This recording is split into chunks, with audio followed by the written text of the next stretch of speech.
Hi, I'm excited, and I think you're going to be too. I'm going to be talking about an opportunity to buy fairly traded, no-sweat t-shirts made at a startup company in Phnom Penh, Cambodia. As you probably already know, the Presbyterian Church encourages us to support companies like this all over the world.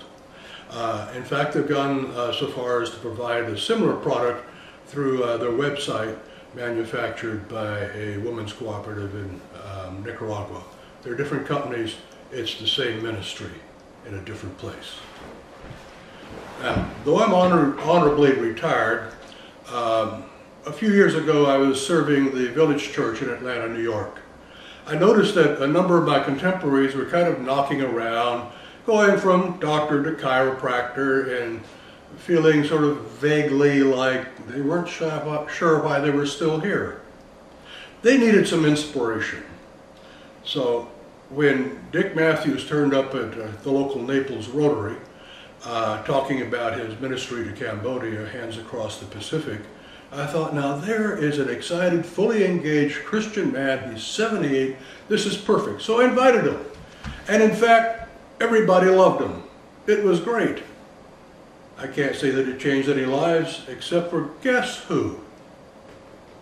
When I retired, he picked up the phone and he called and said, Jamie, you and Bessie have no excuse not to come with me on my next trip to Cambodia. And you know, he was right. And so we did. We've been there twice now.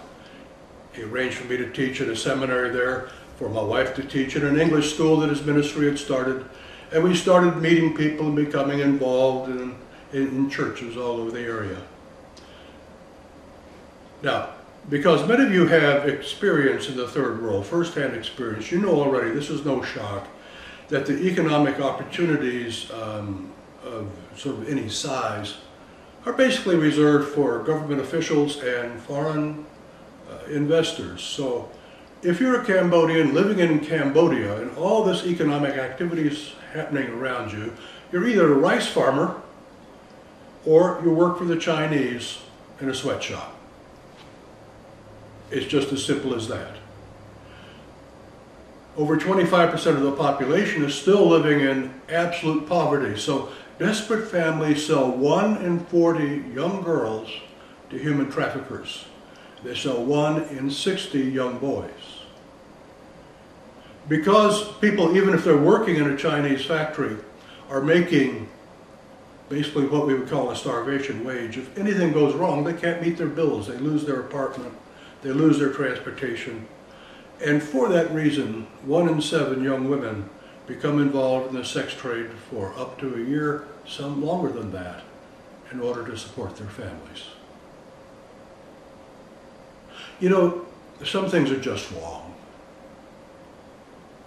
As it says in Ephesians, it grieves the Holy Spirit.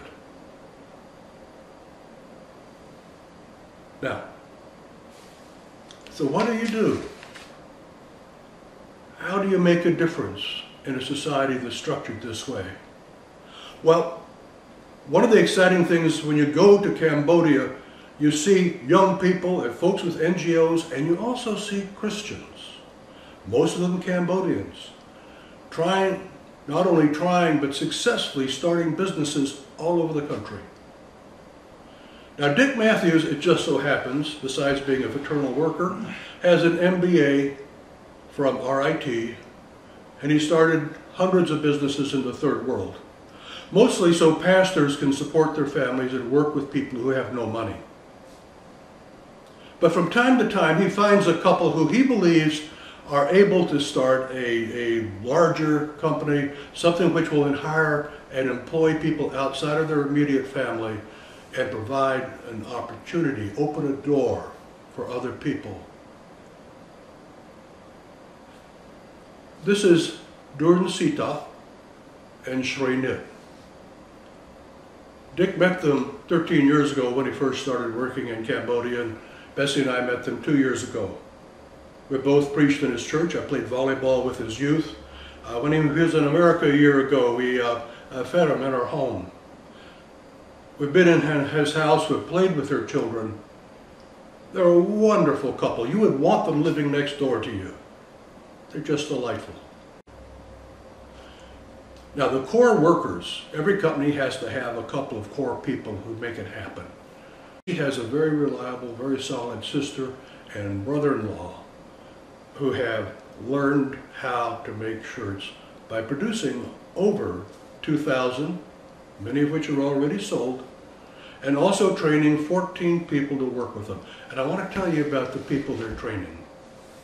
They're young women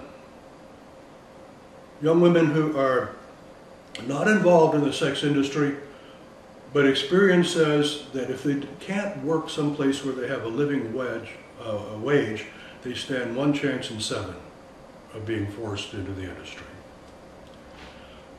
And also they hire handicapped people, they've trained handicapped people.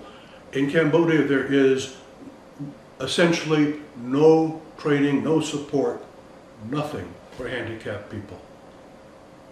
And so they usually die in absolute poverty around age 35 for completely unnecessary reasons.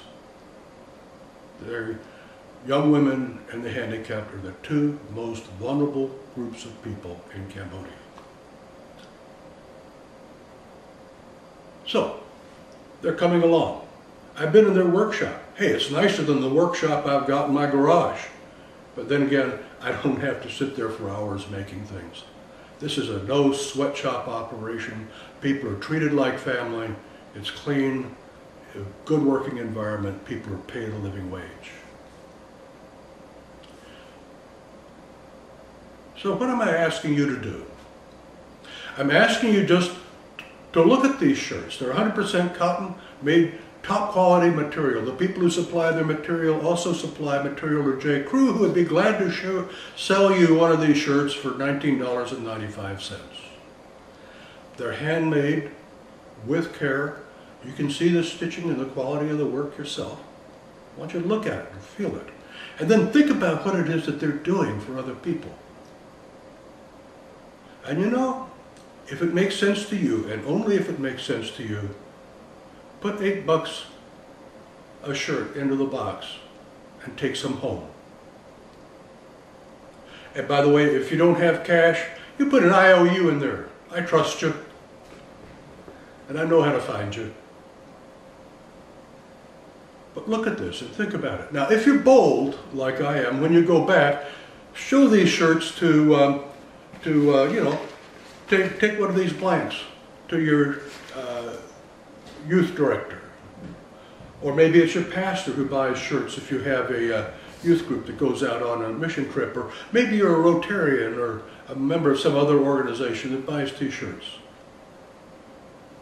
Just take my business card, take a shirt, tell the epic story, and if you want to, you can call me up and I'll come down and tell the epic story. I'm happy to. I'm not asking you to do anything that you won't do, that you wouldn't do anyhow, which is to buy a t-shirt. Just every time we buy one of these, we open a door for somebody else. Oh, and the name Epic? You'll see on the back of this shirt, when you look at the ones out on the table, it says Crave Clothes. But it occurred to him a couple months ago that Epic says it all. It's their mission. Empowering people in Cambodia. This, my friends, is an epic tale. When I wear one of these shirts, part of me smiles. Part of me smiles because I know I'm opening the door for opportunity for somebody else. You know, I think you would smile too. Let's smile together and go out and open doors. It's an epic tale. Let's empower some people in Cambodia. Thank you so much for your time.